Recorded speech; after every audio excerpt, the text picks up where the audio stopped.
और पहले बात जनरल बिपिन रावत की।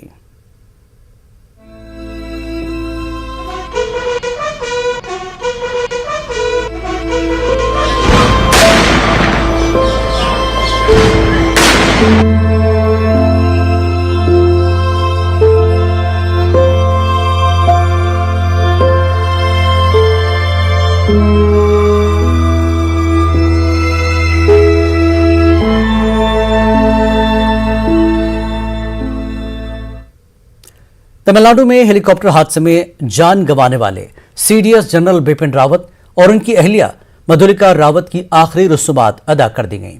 पूरे फौजी एजाज के साथ जनरल की आखिरी रस्मात अदा हुई। इस मौके पर बरार स्क्वायर पर वजीर दिफा राजनाथ सिंह और तीनों अफवाज के सरबराहान भी मौजूद रहे। जनरल बिपिन रावत की दोनों बेटियों ने अपने वालिद और वालिदा को मुख अग्नि दी। पेश एक रिपोर्ट।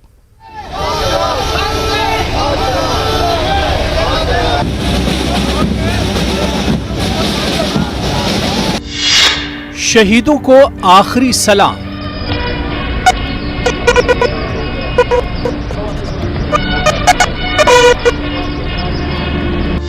बिपिन रावत की आखिरी रसूमात अदा।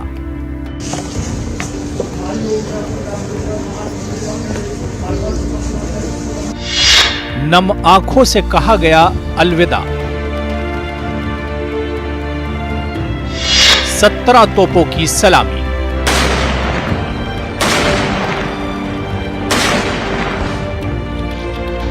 हिंदुस्तान के पहले सीडीएस जनरल बिपिन रावत, उनकी अहलिया मधुलिका रावत की आखिरी रसूमात अदा कर दी गई। बरार स्क्वायर पर नम आंखों से जनरल बिपिन रावत को आखिरी सलाम पेश किया गया।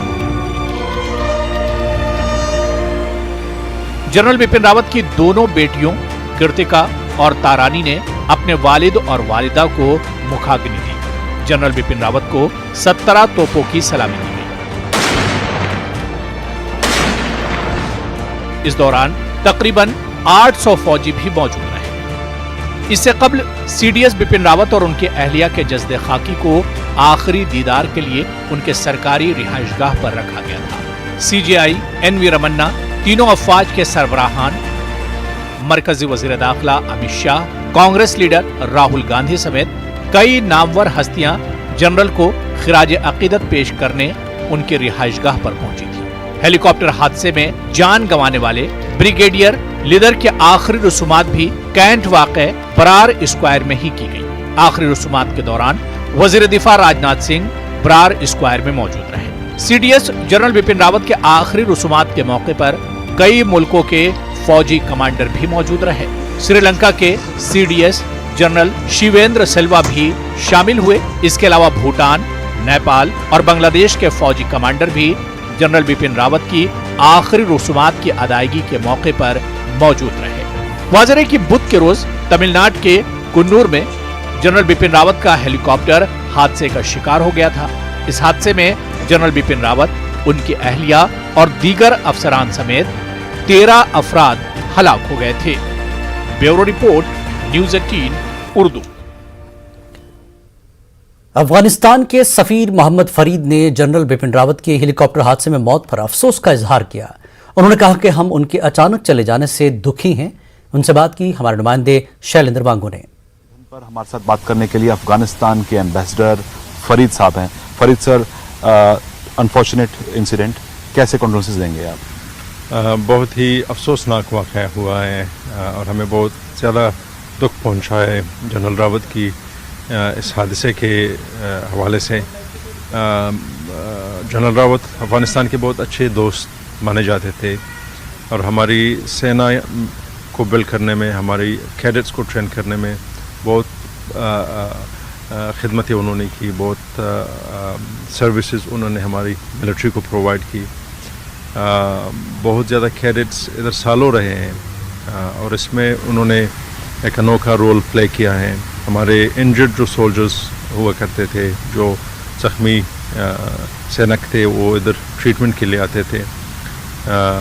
तो इसमें जनरल रावत का बहुत बड़ा नक्श रहा था और इसकी डेथ पे हमें बहुत अफसोस हुआ है।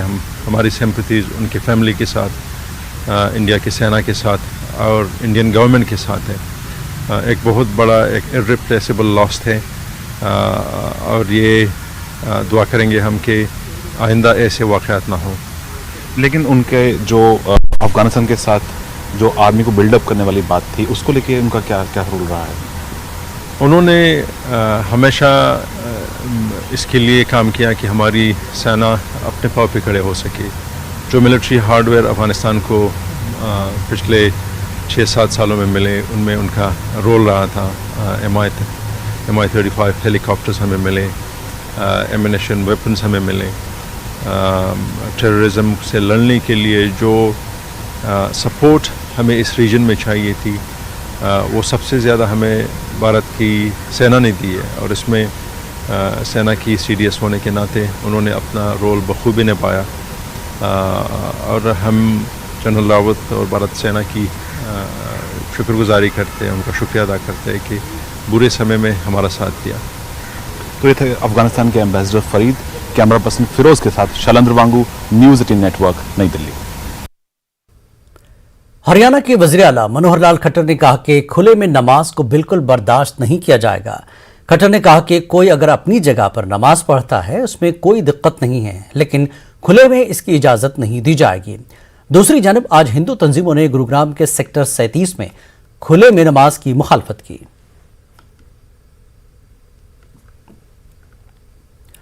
हिंदुस्तान में उर्दू के फरोग के लिए जिन इदारों ने खिदमात अंजाम दी, उसमें अलीगढ़ मुस्लिम यूनिवर्सिटी का नाम सर फहरिस्त आता है। इस तालीमी इदारे ने उर्दू की जो शख्सियात पैदा की, उनमें रशीद अहमद सिद्दीकी, आल अहमद सुरूर, मोइन अहसन जज्बी, प्रोफेसर खुर्शीदुल इस्लाम, काजी अब्दुल सत्तार, शहरियार जैसे नाम आते हैं, जिन्होंने उर्दू जबान को न सिर्फ मुल्क बल्कि बैरून मुल्क तक पहुंचाया। जिस इदारे और यहाँ के असातिज़ा ने उर्दू के फरोग के लिए जो कारहाय नुमाया अंजाम दिए हों, आज इसी इदारे में उर्दू की ज़ुबान किसी से पोशीदा नहीं है। पेश अलीगढ़ से मोहम्मद कामरान की ये रिपोर्ट।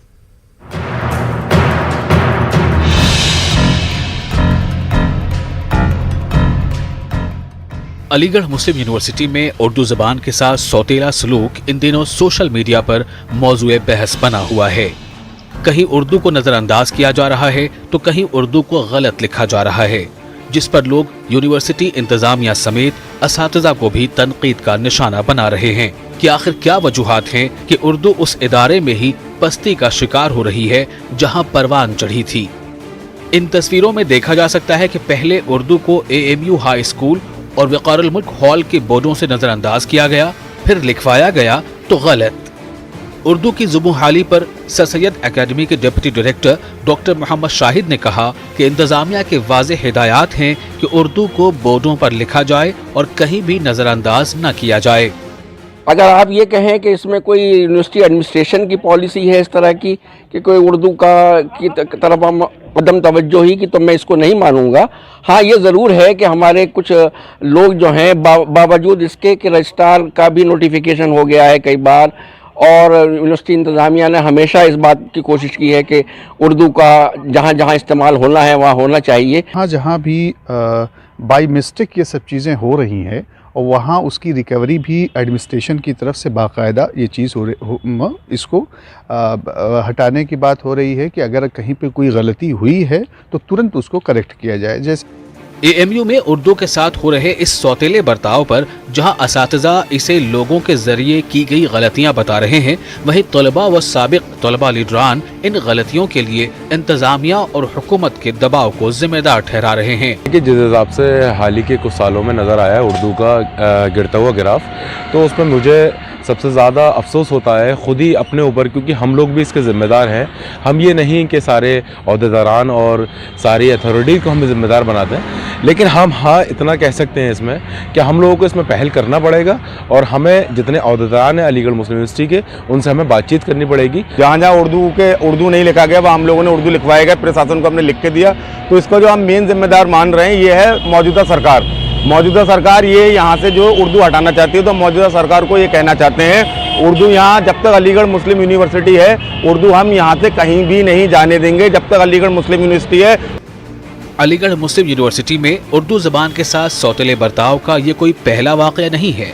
यूनिवर्सिटी के अहम प्रोग्रामों के बने हुए होर्डिंग हो या हाल फिलहाल में यूनिवर्सिटी के कई बोर्डों से उर्दू को हटाए जाने का मामला हो, इस तरह की खबरें मंजर-ए-आम पर आने के बाद यूनिवर्सिटी के रजिस्ट्रार IPS अब्दुल हमीद के जरिए एक नोटिस भी निकाला गया, जिसमें कहा गया कि तीनों जबानों का इस्तेमाल किया जाए, लेकिन अफसोस उस वक्त होता है जब इस ऑर्डर के निकालने में भी जिस लेटर पैड का इस्तेमाल होता है उसमें उर्दू नजर नहीं आती।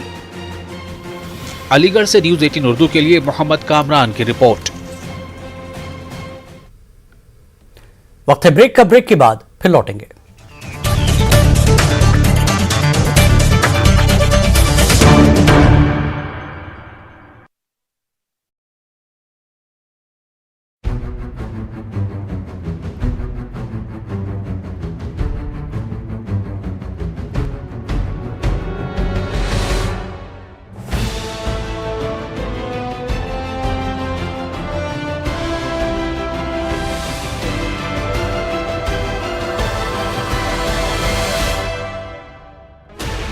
Sixteen channels, 15 languages, 26 states, 1,200 plus reporters, 66.9 crore viewers. India's largest news network, News 18 Network.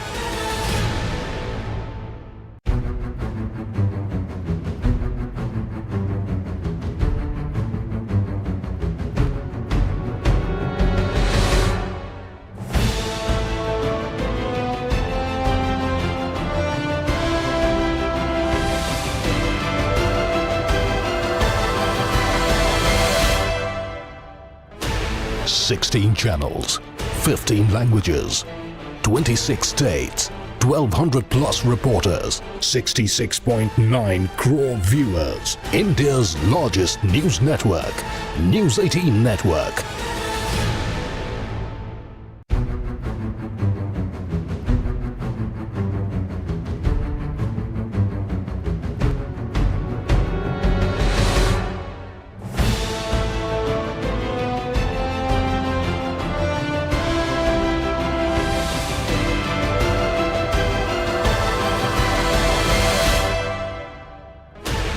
Sixteen channels, 15 languages, 26 states, 1,200 plus reporters, 66.9 crore viewers. India's largest news network, News 18 Network.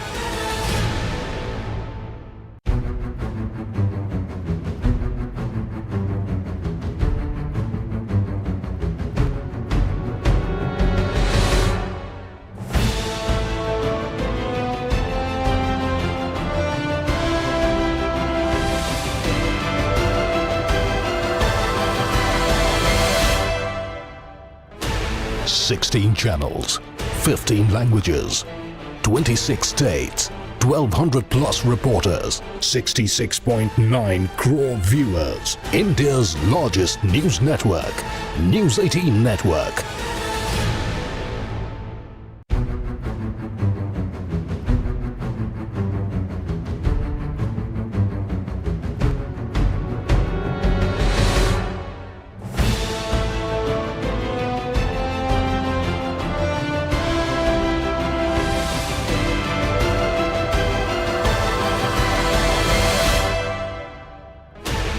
Sixteen channels, 15 languages, 26 states, 1,200 plus reporters, 66.9 crore viewers. India's largest news network, News 18 Network.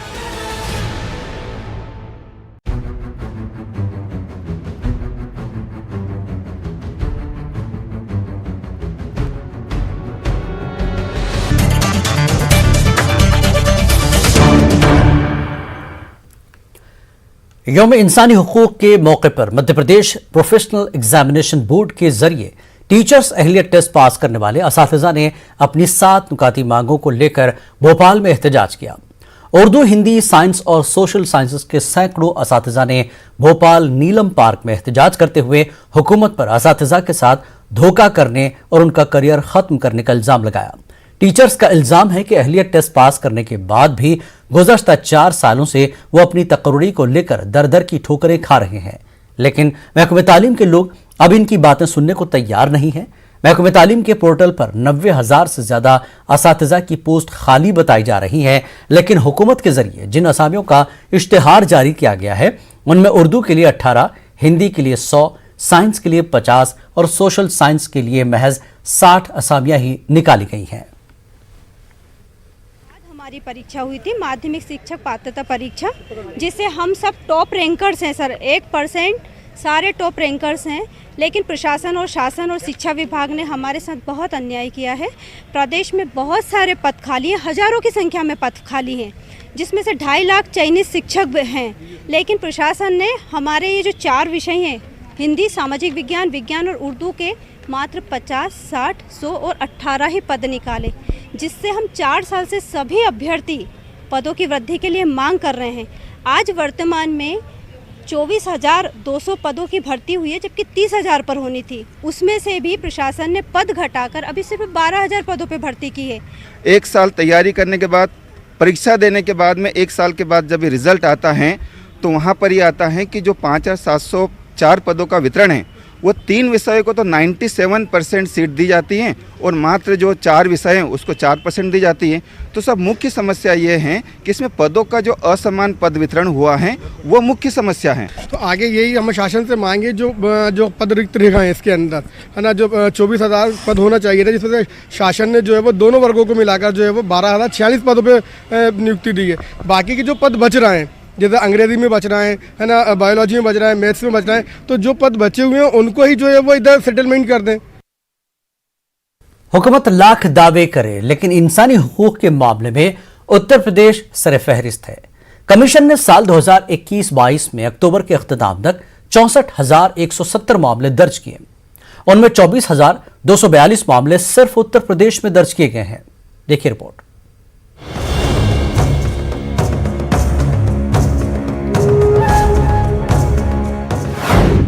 Parliament में उठा इंसानी हुकूक की खिलाफ वर्जी का मामला। इंसानी हुकूक की खिलाफ वर्जी में उत्तर प्रदेश सरफहरिस्त। रवां साल कमीशन ने दर्ज किए हजारों मामले। इंसानी हुकूक की खिलाफ वर्जी पर उत्तर प्रदेश की गिरती साख। उत्तर प्रदेश हुकूमत नज़्म ज़ब्त की बेहतरी के दावे करती है, लेकिन कौमी इंसानी हुकूक कमीशन के तहत इंसानी हुकूक की खिलाफ वर्जियों के मामले में यूपी हुकूमत के इन दावों की कलई खुलती है। इंसानी हुकूक की खिलाफ वर्जियों के मामले में उत्तर प्रदेश सरफहरिस्त है। वजारत दाखिला गुज़श्ता दिनों राज्यसभा में एक सवाल के जवाब में ये जानकारी दी। डीएम के रुकन पार्लियामान एम शान मुनगम के सवाल के जवाब में वजीर ममलिकत दाखिला नित्यानंद राय ने हुकूक इंसानी की खिलाफ वर्जियों के हवाले से ऐवान को जानकारी दी। हालांकि कौमी सतह पर इंसानी हुकूक की खिलाफ वर्जियों के मजमूई मामलों में कमी वाक़ हुई है। कमीशन ने साल 2021-22 में अक्टूबर के अख्ताम तक 64,170 मामले दर्ज किए हैं। उनमें 24,242 मामले सिर्फ उत्तर प्रदेश में दर्ज किए गए हैं। उत्तर प्रदेश में गुज़श्ता साल 30,164 जबकि 2019-20 में 32,000 मामले दर्ज किए गए थे। इंसानी हुकूक कमीशन ने मजमूई तौर पर मुल्क भर से 2018-19 में 89,584 केस दर्ज किए थे, जबकि 2019-20 में 76,628 केस दर्ज किए गए और 2020-21 में 74,968 केस दर्ज किए गए। वहीं उत्तर प्रदेश में 2018-19 में 41,947, 2019-20 में 32,693 केस दर्ज किए गए। 2020-21 में 30,164 केस दर्ज किए गए हैं। Bureau report, news 18 Urdu. Bulletin में फिलहाल इतना ही। आप देखिए क्रिप्टो की समझ। आदाब।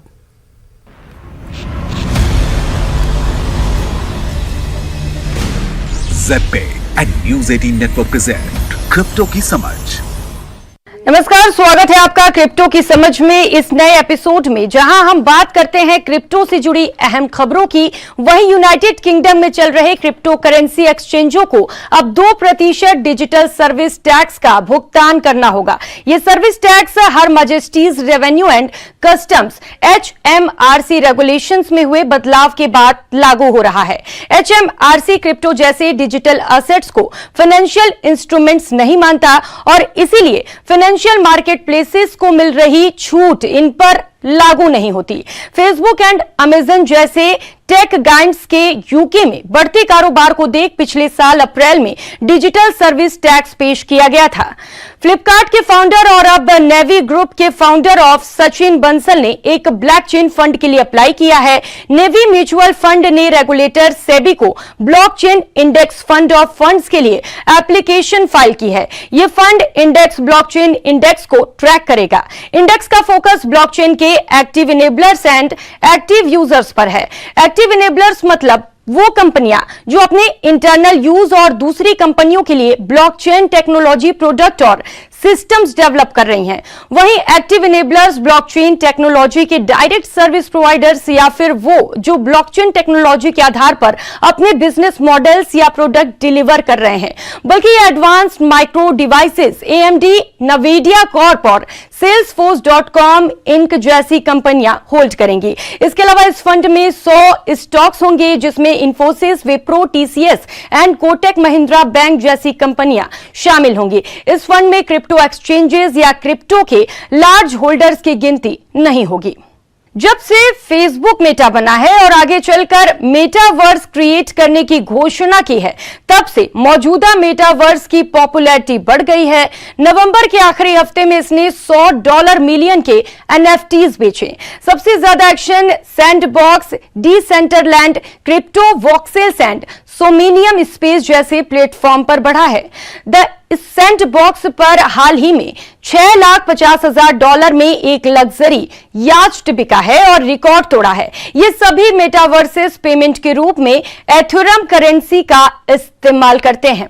एनालिस्ट्स के मुताबिक क्रिप्टो करेंसीज के इस्तेमाल के लिए मेटावर्स महत्वपूर्ण होंगे। बैंक ऑफ अमेरिका के मैनेजिंग डायरेक्टर और ग्लोबल स्ट्रेटेजिस्ट हेम इस्राइल ने कहा कि मेटावर्स पर ही क्रिप्टो करेंसी का इस्तेमाल करेंसी के तौर पर शुरू होगा। क्रिप्टो से जुड़ी खास खबरों में इतना ही। अगली बार क्रिप्टो करेंसी से जुड़ी कुछ और रोचक खबरें आपके लिए लेकर आऊंगी। तब तक के लिए नमस्कार।